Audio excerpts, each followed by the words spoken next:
Eh bien, bonjour, ou bonsoir, ou bonne nuit, ça dépend quand vous regardez cette ce magnifique podcast, cette magnifique vidéo que le monde entier nous envie. Alors, vous avez été très très très nombreux cette année à me réclamer beaucoup plus d'essais historiques, de biographies, et c'est vrai qu'on avait, j'adore ça, hein, c'est une de mes passions, mais c'est vrai que vu le nombre de romans qui paraissaient, c'était un peu la portion congrue. Donc cette année, eh bien, chaque mois, il y aura une thématique un peu plus longue. Hein, ça sera plus les petites vidéos.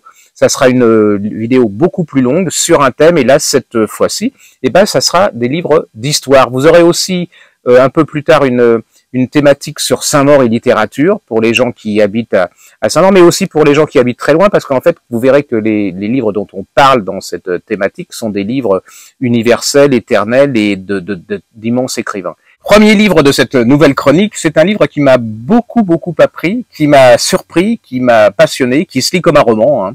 C'est une histoire du Paris gastronomique du Moyen-Âge à nos jours de Patrick Rambourg chez Perrin. Alors si vous êtes de province, comme on dit, ça n'a aucune importance, hein, parce que Paris là est vraiment le centre de la gastronomie, mais en fait ce qui se passe à Paris va se reproduire quelques années plus tard, un peu différemment, mais c'est vraiment le même schéma dans toutes les grandes villes de province et après à travers toute la France. Il y a beaucoup de clichés sur la gastronomie française, c'est-à-dire qu'il y a beaucoup de gens, par exemple, qui pensaient que le restaurant, c'est quelque chose qui a été inventé très tard et que le fait d'avoir une table avec une nappe, c'était vraiment très récent.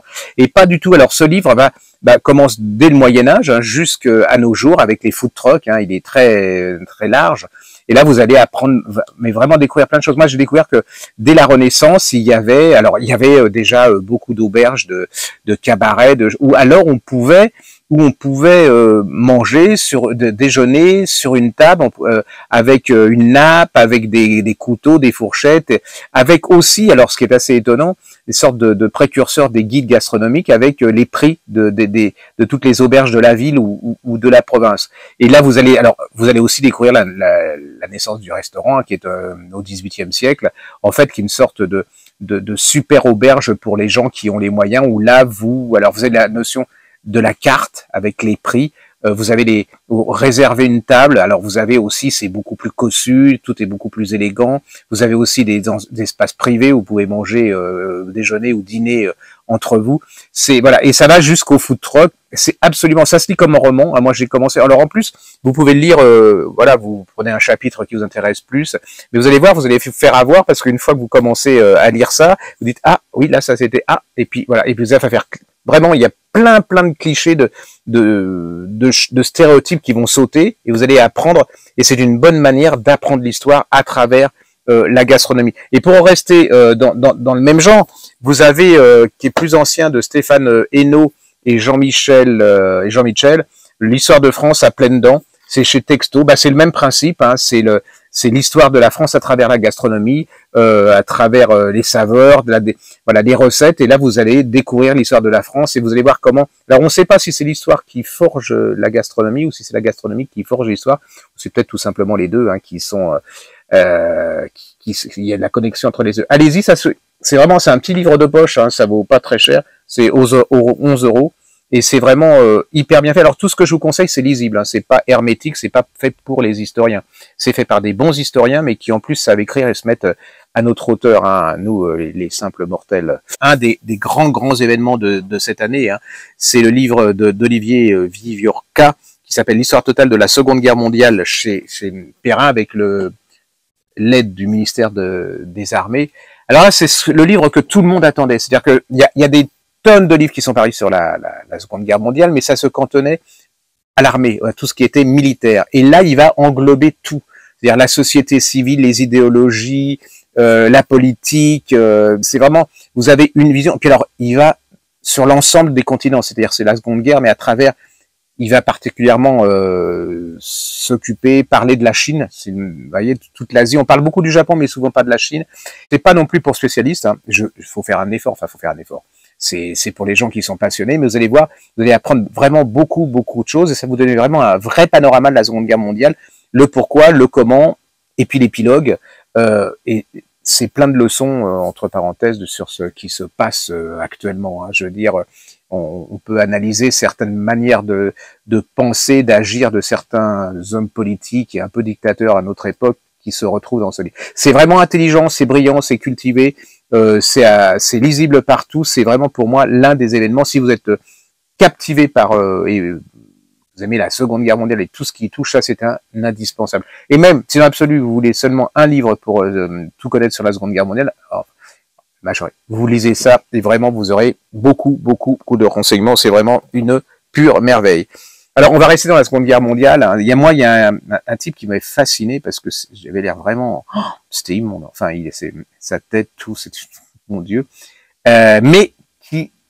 Grâce à ce livre, vous le redécouvrez. Hein, c'était pas seulement ça. C'est un livre d'Eleanor Hancock qui s'appelle Ernest Röhm, chez Perrin. Ernst Röhm, hein, c'est celui qui a aidé Hitler à être ce qu'il était, c'est-à-dire que c'était vraiment le responsable des gars qui tabassaient dans la rue, qui a été le chef de ce qui était le concurrent de la SS, hein, donc c'était les chemises brunes. Hein. Il est devenu très populaire, vraiment énormément populaire. Il avait des millions d'hommes sous ses ordres. À un moment, il a fait peur à Hitler, mais vous avez, quand on le montre dans un film ou dans un documentaire, généralement, il a l'air un peu porcin, enfin un peu simple, un peu rousteau, et c'est pas seulement ça, c'est quelqu'un, alors c'est quand même quelqu'un d'extraordinaire, c'est-à-dire que il est sous le régime nazi, ce régime est homophobe, et cet homme est homophobe, est homosexuel, c'est-à-dire qu'en plus il s'en cache pas. Hitler est au courant, il ne dit rien. Vous voyez déjà la complexité. Il sera une des victimes, hein, c'est la principale victime de la nuit des longs couteaux, puisque l'armée allemande avait demandé pour le soutien à Hitler que Röhm soit éliminé et que les chemises brunes soient incorporées à la Wehrmacht et deviennent un élément non révolutionnaire, parce que lui il voulait aller plus loin que Hitler. C'était un vrai idéologue, c'est-à-dire qu'il voulait vraiment que la révolution nazie continue après, et donc tout l'establishment nazi autour de Hitler et Hitler lui-même ont pris peur et ils l'ont éliminé purement. C'est vraiment passionnant. C'est la découverte d'un homme. C'est là qu'on voit que même les brutes les plus épaisses sont pas forcément à l'image de la caricature qu'on en a fait. Et ça explique, on voit la montée de cet homme, pourquoi il est devenu ça. Allez-y, c'est vraiment... Alors ça, c'est aussi un événement, parce que moi, je ne connaissais pas de biographie sur cet homme. Et comme tout le monde connaît, ou à peu près la nuit des longs couteaux, où il se fait égorger, enfin il se fait fusiller, enfin à la fin, il est abattu parce qu'il veut pas se suicider. Ça explique toute la barbarie, toutes les coulisses de la barbarie nazie. Et voilà, comment, même à l'intérieur de ça, c'était un sac de crabes, et comment ils s'éliminent entre eux. Mais vraiment, allez-y, c'est une révélation. Alors, cette biographie, je vous signale, elle est un peu plus compliquée, mais c'était un personnage qui est un peu oublié, mais qui est hyper capital pour l'histoire en France. Ça s'appelle Xavier Le Person, ça s'appelle Le Grand Condé, un exil pour l'honneur, c'est chez Fayard. Alors, le Grand Condé, Condé, c'est un peu Chantilly, si vous voyez, il y a des Condés à Chantilly. Le Grand Condé, c'était quoi? Un prince de sang, hein, récemment, c'était le cousin de Louis XIV. C'était quelqu'un qui avait un ego absolument surdimensionné, qui avait une capacité de courage assez incroyable, qui était un stratège militaire hors pair, mais qui pendant la fronde a pris fait et cause à la fin pour la fronde, alors qu'au début il a sauvé quand même Louis XIV des frondeurs.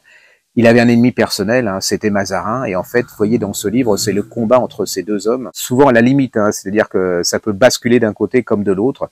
Bon, je vous donne la solution, hein, il va perdre.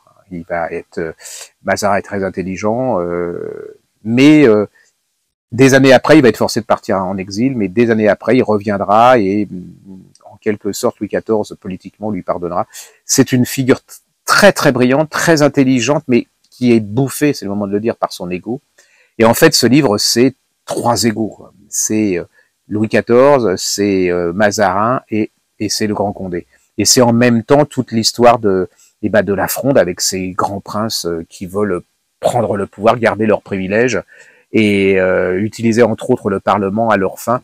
Mais comment Mazarin, très fort, très bon diplomate et tacticien, va arriver à prendre le dessus. Voilà, ça s'appelle le Grand Condé de Xavier Le Person chez Fayard. Alors, c'est vrai que ça demande un petit peu plus d'effort, mais c'est paramétrique, hein, je l'ai lu, hein, donc si j'ai lu, tout le monde est capable de lire ça. Et c'est dire que ça, vous n'allez pas le lire dans le métro, voilà, c'est très très bien fichu. En plus, ça donne une description d'un événement, enfin d'une période que les gens connaissent. C'est un peu caricatural, c'est toujours Mazarin, Louis XIV. Voilà. Là, il y a le personnage en plus qui est quand même très important.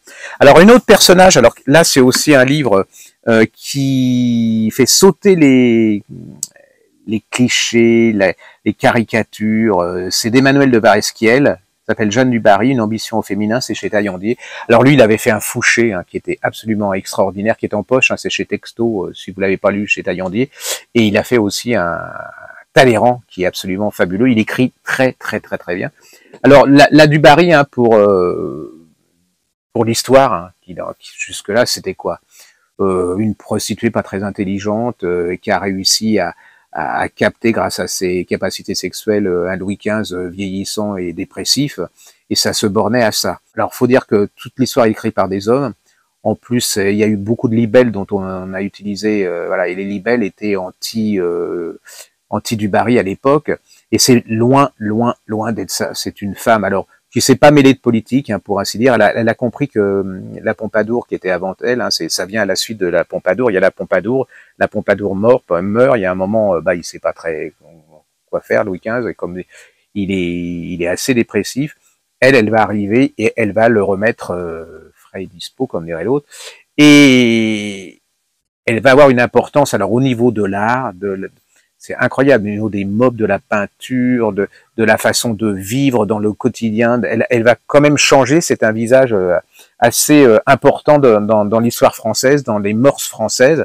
C'est une femme intelligente qui va avoir une fin. Allez-y, parce que franchement, moi j'ai vraiment découvert, c'est un portrait de femme, et c'est comment une histoire officielle peut alors, c'est pas du féminisme à bas prix, hein. C'est vraiment, on sent que c'est écrit par des hommes et que ils leur ont beaucoup voulu de prendre le pouvoir qu'elle avait, quoi, par rapport.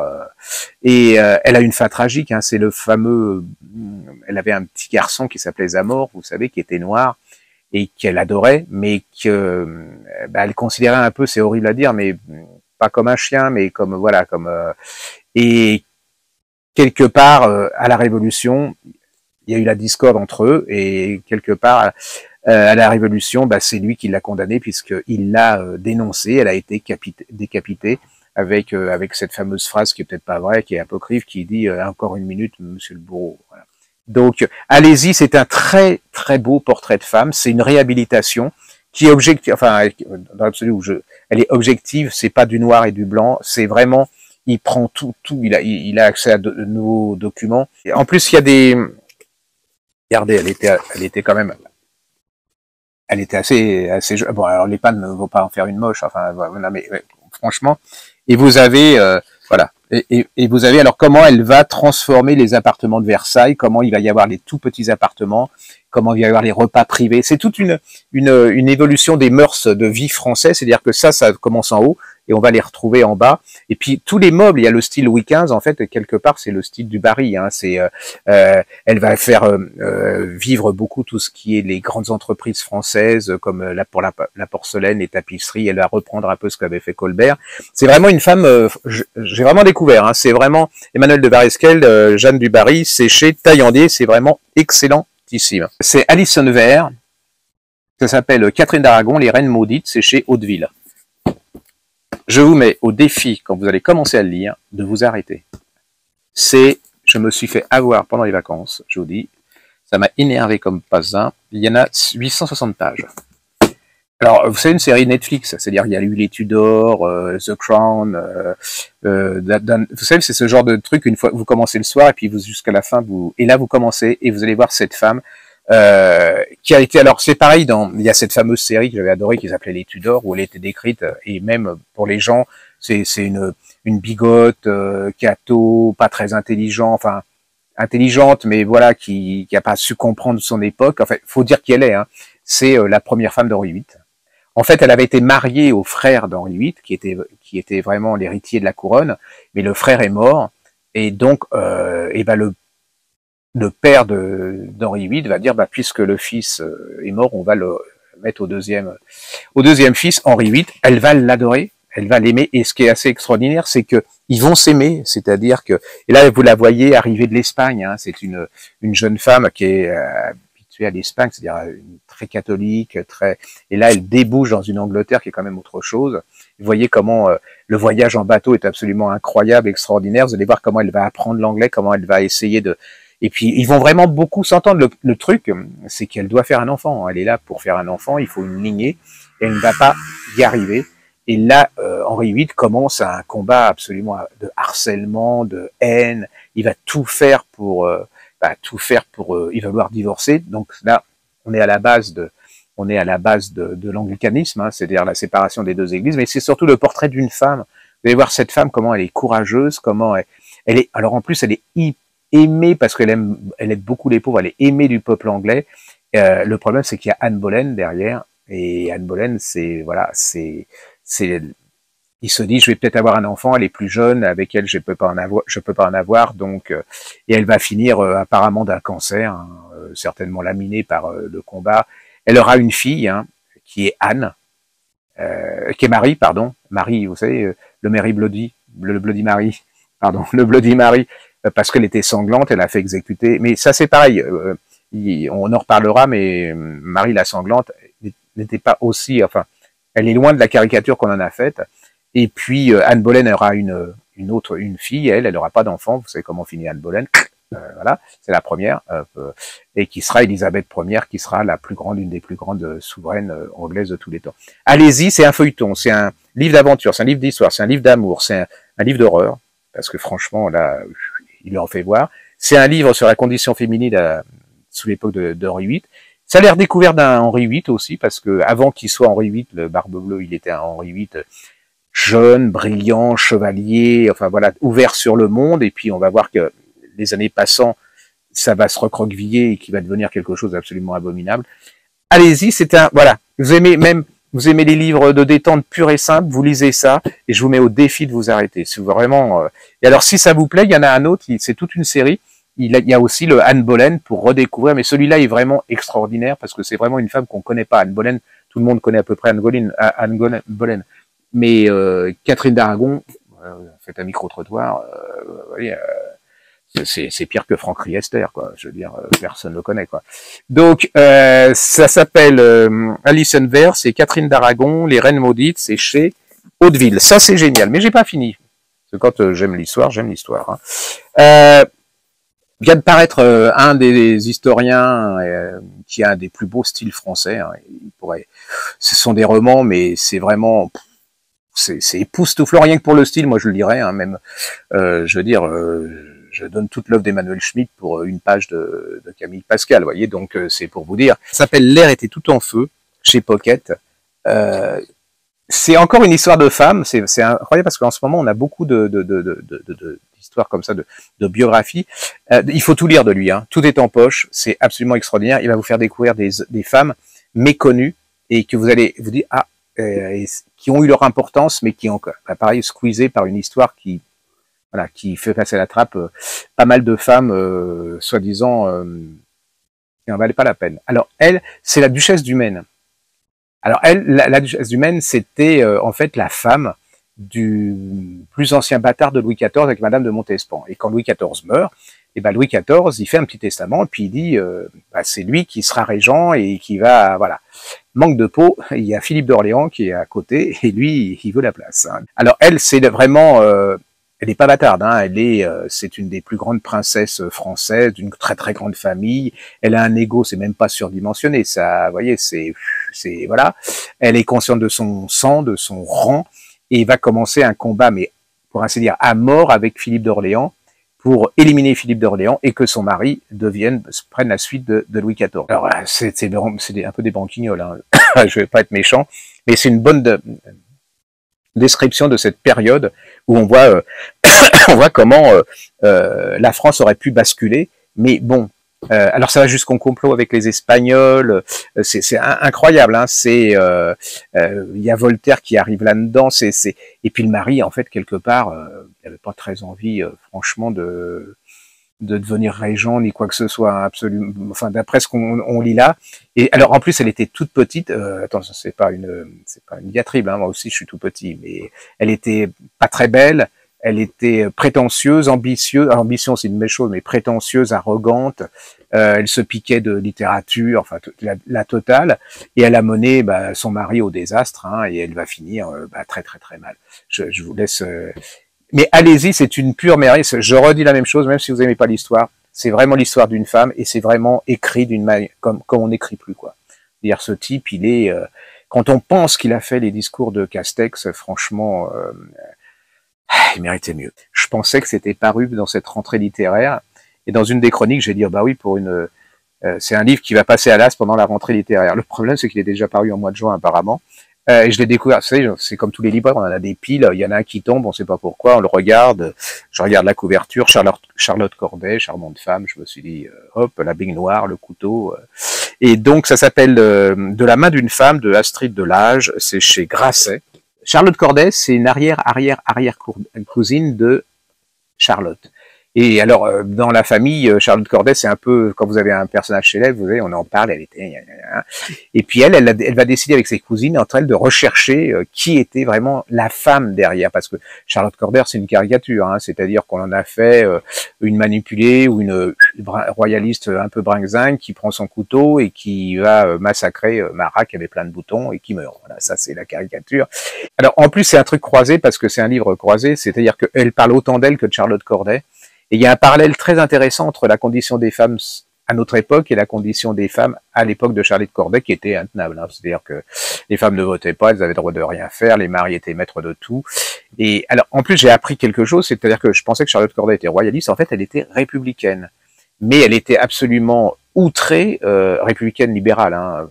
Elle était outrée de la façon dont se comportait Marat avec l'échafaud, la terreur, enfin toutes ces choses absolument abominables. Et elle va décider de l'assassiner. Mais là, vous avez tout le parcours, tout son parcours. Vous avez toute l'analyse psychologique, sociale de cette jeune femme. Et puis, il y a un portrait de Marat aussi. Et c'est pareil, c'est loin de la caricature qu'on nous donne. C'était pas un charmant bambin, hein, c'est moins qu'on puisse dire. Je savais déjà pas qu'il était suisse. D'ailleurs, ça change pas grand-chose, mais ça n'apporte pas grand-chose à la Suisse non plus. Qu'il était médecin ou fils de médecin. Et qu'il a été, alors ça je le savais, c'est-à-dire qu'il avait une grave maladie de peau qui le rendait fou. C'est pour ça qu'il était dans sa baignoire. C'était pas parce qu'il était propre, il n'avait pas un toc de propreté. C'est-à-dire que dans l'eau, ses souffrances étaient moindres.